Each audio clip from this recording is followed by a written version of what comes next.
Hi, Tanja here and welcome to TMJ TV, a weekly video series aimed at real estate leaders that would love more time to grow their people and their business.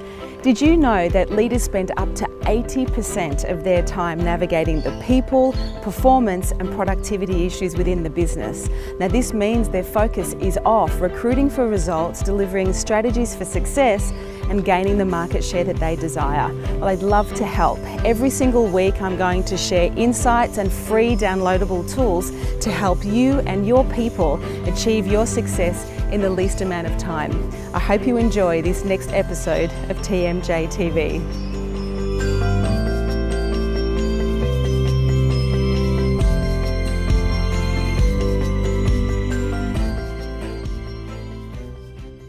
Hi, Tanja here and welcome to TMJ TV, a weekly video series for real estate leaders and teams that would love to grow themselves and their business in the least amount of time. And with me, looking fabulous as always, is the Managing Director for Laing+Simmons, Leanne Pilkington. How are you? Going very well, thank you, Yes, Tanja. you How are. are you? I'm great, and we had Awesome. a fun night last night on the eve of ARIC. We certainly did. Thanks to our friends at realestate.com.au, they sponsored the Catch Up with the Property Girls, which we had 120 women at last night. Yeah, it was a fantastic night, wasn't it? It was good fun. Yeah. Now, not only are you the Managing Director for Laing+Simmons, Yes. you've also just recently been nominated as the Thought Leader for the Real Estate Business Awards. Certainly have, very exciting. You've won Innovation Awards in the past, Yes, the last 2 years. the last 2 years. Damn, girl. Thank you. And in November, you take the CEO seat for the Real Estate Institute of New South Wales. President's, yes. President's seat. The Yes. President's seat. Would you mind? Yes. What does a president wear in the Real Estate Institute of New South Wales? The President will be fabulous, I promise you that. No doubt. So thank you so much for joining us on the couch. My pleasure. This series of interviews is really speaking to key leaders of influence who are out there doing great things in business, and it's because we being Kylie Davis and at CoreLogic and myself have just released the executive summary of the Real Estate of Leadership, where we hacked into what are some of the realities and challenges that leaders and teams are facing today. Were you surprised by the results? No, actually. It was probably more positive than I've been seeing out on the field. I thought the same thing when I read the summary. You know, Yeah. I'm looking forward to reading the report The in more full detail. But I thought I was really pleasantly surprised by some of the results. What was the standout for you? There were a couple of things. Can I refer?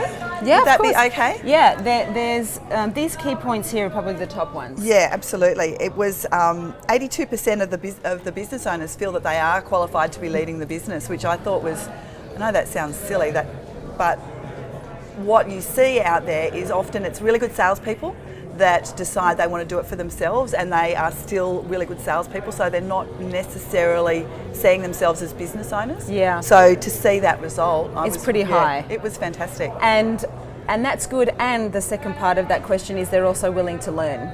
So they see themselves as able to lead, but they're also willing to learn more information. So they don't feel like they've arrived anywhere yet. Yeah, absolutely. So Leanne, so you have a team that you lead of 6, and as a collective you lead how many in the brand? There are about 500 people across the Laing+Simmons brand. Yeah. Yeah. So what do you like about leadership? I like being able to positively influence people's lives and their businesses, but not just their businesses, because if things are going well in their business life, things are also going well at home and in all aspects of their life. So Yeah. I like being part of that journey. Yeah, and you have a lot of fun in your brand. Yes, I do. you know how to learn and create a fun environment, and your conferences are pretty awesome. I've had the privilege of speaking at a couple. Yes. So is that part of your culture at Laing+Simmons? It is one of our core values. Right, to have fun. So celebrating everybody's success and having Yeah. fun with it. Absolutely. Well, statistics show that when we're having fun, we actually learn more. So it's a good strategy that you've got going on. Thank you very much. I knew that. Yeah, I planned that the whole time. absolutely. What are the biggest challenges that you face as a leader? Finding the right people. I think, I always say that we can teach people to be good real estate agents, but we can't teach them to be good people. Right. So finding the right people that have the right core values to be part of Laing+Simmons. And I believe that there are different brands that suit different people. You know, Laing+Simmons is not necessarily going to be for everybody.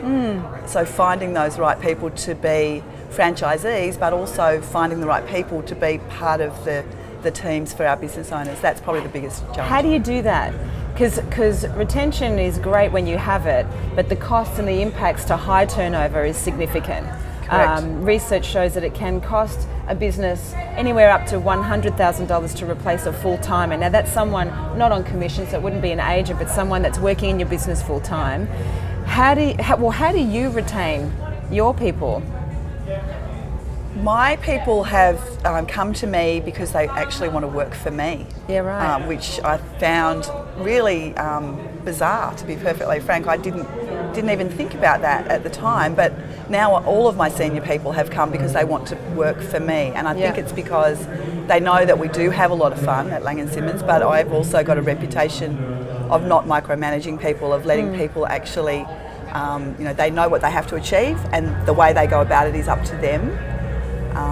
So one of the things that we now do for our business owners is that we have an induction session in town, a full day with all of my team, and it's a great way for people to start to understand the Laing+Simmons DNA, to understand our culture, to be part of it, and they feel like they're part of something bigger than just their small team. So we try and make that experience of being part of Laing+Simmons something that people really value.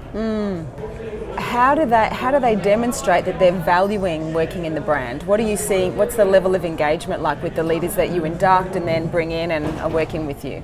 There's just more engagement in every event that we do. Right. So every event we've had, we're almost halfway through the year, and every event we've had so far has been sold out. That's a really measurable sign. Yeah, so your events are sold out. And training sessions. Training sessions are sold out. People are showing up, turning up, sticking around, and having fun in the process. And having conversations with us. So, you know, we might have a team member in one of our offices that actually ring us to try and help them overcome a problem that they might be having in the business, or with the business owner, or, you know, with individuals in the team. And so just that level of engagement with us at the corporate office is much higher than it used to be. So now good. I know that you personally are really passionate about providing opportunities for women in real estate to rise and shine, which was the theme of last night.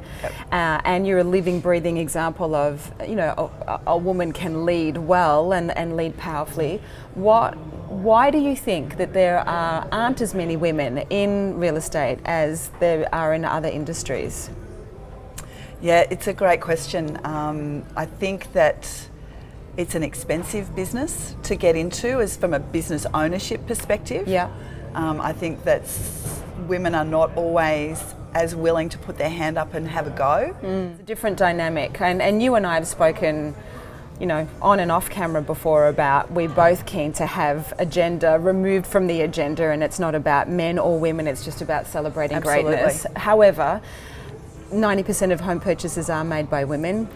Internationally, research is showing that when women are out there leading, companies can often become more profitable. So there's many advantages, but so you're saying women kind of aren't putting their hand up, they're scared of being judged, it's financially challenging to get into.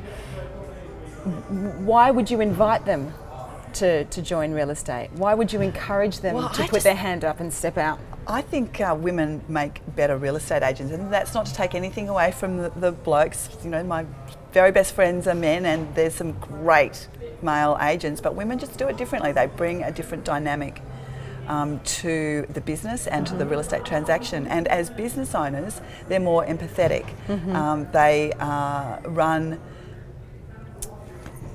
often a better team dynamic when there's a woman leading. I have to be really careful what I say. I don't want to alienate all those blokes out there. That's not my intention. There's many great male leaders and agents. I think one of the messages you're alluding to is women are often naturally hardwired to be great communicators and have high levels of empathy, and it is that. And if we look at it, real estate is a service industry. Yep. You have to be able to build connection, and you know, women often are more comfortable doing that before they go in to talk about the business side of things. Often, Exactly. But yes, as you say, there's many great guys out there that are brilliant at rapport and building connection. Absolutely. So, looking at some of these statistics, as you know, soon to become president of the Real Estate Institute of New South Wales, what will be on your agenda around leadership for the future? Yeah, great question. We really believe that professionalism is the way to go, and not just the use of the word professionalism, actually becoming a profession, not an industry. And that's a long road. There's a lot that has to be done, and a lot of it is around education. So we are having significant changes, we hope, coming through around the educational requirements for agents. Okay, so upping the skills? Upping the skills, upping the qualifications. That we're expecting that all to be released later in 2017. So, and that will that be something that will be benchmarked or measured and managed, so you can actually quantify and qualify it? Well, there'll actually be educational requirements that the government will mandate. Well, there you go. Yes, exactly. So that's a great first step in what we see as the future.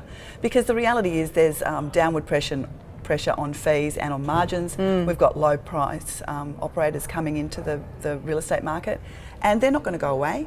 But I think that moving forward, there'll be two different models, if you like. So there'll be the low cost, high turnover, but then there'll be the people that are the trusted advisors in the industry that will maintain the higher fees because they can demonstrate that they bring more value. This is something that I'm seeing a lot, you know, travelling around the country and working with different brands. And I think it's a huge, huge opportunity is for corporate principals and teams to really own and know their value proposition and own their value. Yeah. And if when we own our value, then we don't necessarily have to have those commission adjustment conversations, because we're articulating value in the vendor and buyer's language rather than what we think we're worth as a person. Yeah, absolutely. Would you say that is an important thing for leaders to cultivate, is an environment of worthiness and value within the teams that they lead?